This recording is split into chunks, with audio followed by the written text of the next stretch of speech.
Hey there, this is Clay, and today I'm responding to someone who wrote in and said they have a completely unique situation because both her and her ex are coming out of a really bad marriage, and they were in this, I'm guessing, in this bad marriage before they got together and before they broke up.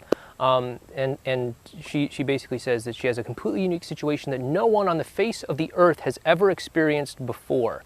And I'm only slightly mocking this because so many people think they have a completely unique situation. You know, so many people are like, oh, I'm the only person who was ever in a long distance relationship. I'm the only person who ever dated their best friend and broke up, and just stuff like that. And basically, I'm making this point because the advice that I'm going to give to this person is exactly the same as the advice that I would give to pretty much everyone else. And that is that you need to do active no contact. During this time, you need to get your emotions under control. I don't know if that's just because of the breakup that you have, or if it's because you have like all of this baggage from your old marriage or whatever, but you need to get those emotions under control. You need to work through them to the point where you can love your own life the way it is without looking at like another person or your ex or someone else to like validate you or to like prove to yourself that you're worthy of love or anything like that.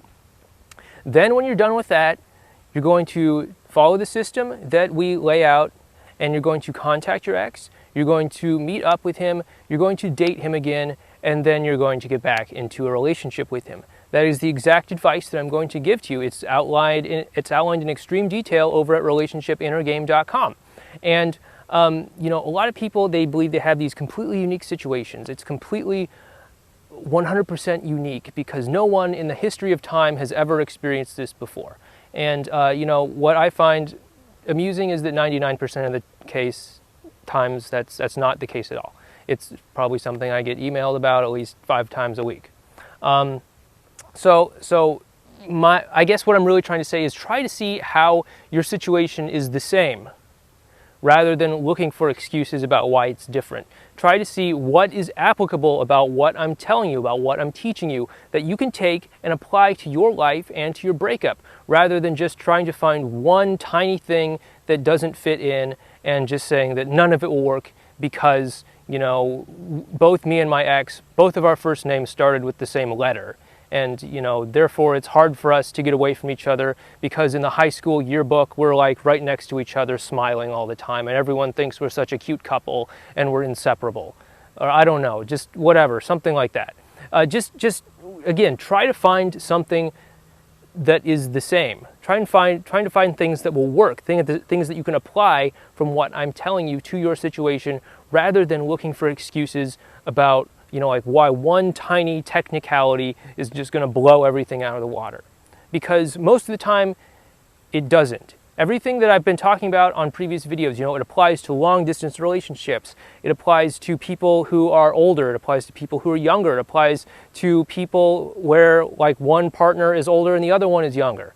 It applies to men. It applies to women. It applies to people who are coming out of bad marriages even. You know, there's no shortage of applications to what I'm talking about. That's why I'm talking about, like, for the most part, you know, very high level stuff, and then chunking it down into specific tactics, just to show you an example about how it relates to your situation.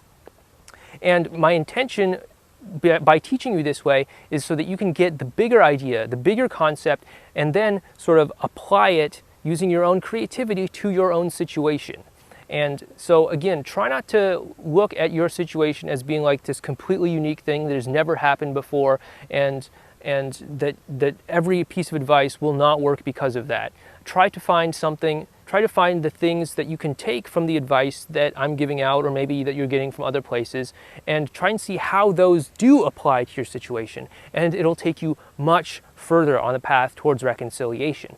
So I hope this helps you out, and if you'd like more help on how to get back together with the person that you love, please head on over to relationshipinnergame.com and sign up there so that Mika and I can begin helping you today. Thanks.